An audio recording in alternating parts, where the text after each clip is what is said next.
Hey everyone, it's MrFlyingPigHD here with a little preview video for you for the Southampton-Manchester United game taking place tomorrow in the Barclays Premier League at Old Trafford. What the hell am I talking like that for? Anyway, I'm feeling like absolute gasharama, has to be said. I've woken up after a long working week on a Saturday morning, greatest of weekend, feel like shit.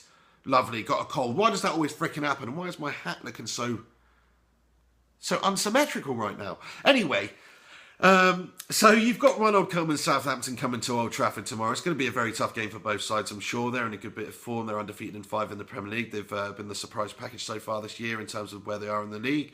Ronald Koeman's come in. Everybody's thinking they're having an absolute mess, selling the best players. They're probably going to drop down the freaking divisions. Look what happened. You know, he's brought a few players in. They're all performing. He's obviously a very good manager. You've got to commend what he's done so far at Southampton, having a freaking blinder. But it's going to be a different occasion tomorrow against Manchester United at Old Trafford. We're undefeated in 10. Yes, we've only got a few draws out of our last 4 games. But we need to change that sequence of results and get the 3 points tomorrow. We've been great at home so far this season. Manchester United, Old Trafford, it's been a bit of a fortress. We've been shit away from home so far this season. That's what's let us down. But at home, we've been very good. So Southampton will probably be shaking in the boots at the prospect of coming to Old Trafford tomorrow, which I hope to be the occasion. But I've got the thinking that they'll probably just come to Old Trafford, play free-flowing football, give it all their best, try and attack us, try and get at us, and try and make us pay. And I think that's what will be. It'll be tomorrow. It'll be a feisty affair, be end-to-end, and I think Manchester United will come out on top because we've got that extra bit of class up front. Saying that, our defence is pretty freaking ropey, isn't it? In terms of injuries, we've got players coming back into it now. We've only really got Ashley Young out injured, Fellaini's back, Blynn's back, Rojo's back, Shaw's back, Di Maria's back. So, you know, we've got almost a full roster to choose from there. So, better watch out, Southampton. That's what I would say. We're going to absolutely decimate you! It's going to be a tough game, isn't it? Let's be honest now. They are in a good run of form. They are right up there. They're a good side at this particular moment in time, so it's not going to be easy. Bit of Dutch on Dutch action tomorrow, though. Who's going to get that Strootwaffle at the end of the game, eh? And, you know, we'll pick up the 3 points. Hopefully, Van Gaal. What do you think about it? In terms of prediction for the game, I'm going to give it 3-1 to Manchester United. I think Radamel Falcao's going to get himself one. I think Wayne Rooney's going to get himself a penno, and I think Angel Di Maria's going to get himself a cheeky chip or something. That's what I think. If I was a betting man, which I am, I'd put a bet on that, which I'm not going to, so I wouldn't. But, you know, that's what I think's going to happen. What do you think's going to happen in the game? Please do let me know. In terms of the team that we're going to choose, it's a difficult one to predict because could we be playing the 3-5-2 again? I hope not. It was shit against Yeovil the other day in the first half. I'd hope we play a 4-4-2 diamond, something like that.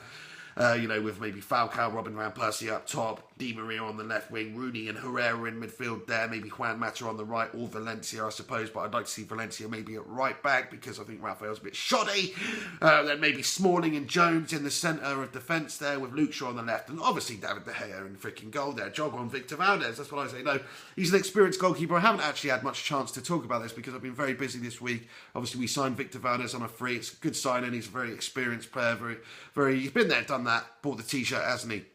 A few Champions League medals, you know, part of that Barcelona side. He's a good goalkeeper at the end of the day, but it just confuses me. I don't understand why we need such a top quality second goalkeeper. I'm not saying he's that top quality, but he is a good goalkeeper. You've got to question his ambition because he could go somewhere else, be the, you know, the number one for mid-table side or even a top side. I mean, like Arsenal, Szczesny's a bit of a shitter, isn't he? Not bad, you know, young goalkeeper himself, but, you know, Victor Valdes, that's a team like that with a goalkeeper like that, could potentially be the number one, but he's come to Manchester United. I don't understand what's going on.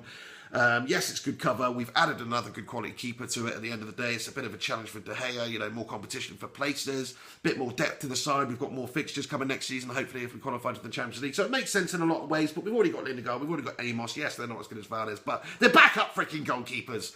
We needed a centre-back. I don't understand it. It kind of reminds me of when we needed a centre-back in summer. We've got Falcao out of left wing. It's like, what's going on, man? It's crazy. Don't really understand it, but it's a good signing at the end of the day. But it does make me think about what's going on with David De Gea also. There's a lot of rumours about him going back to Spain. I'd hate to see that happen. He's a great keeper for us. So, you know, so far in his career, he's come here 18, 19 years old. He's flourished. He's one of the best keepers in the world at the moment. On form, he's probably the best keeper in the world.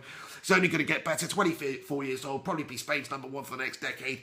I'd love to keep David De Gea at the freaking club, but this just kind of confuses me. What does that mean? Is he potentially going to Real Madrid at some point? You know, and we've got Victor Valdes just in case. Oh, it's a real confusion. What do you think about it? Are you happy at the signing of Victor Valdes? I'm happy at the signing of him. It's a good keeper. It's a good addition to the squad at the end of the day, but it's sort of freaking confusing.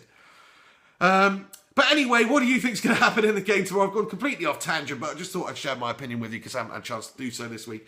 Comment below, let me know what you think the scoreline is going to be tomorrow against Southampton. Let me know what you choose in terms of the starting 11. And keep a lookout on this channel for the review video, which will be just after the game tomorrow.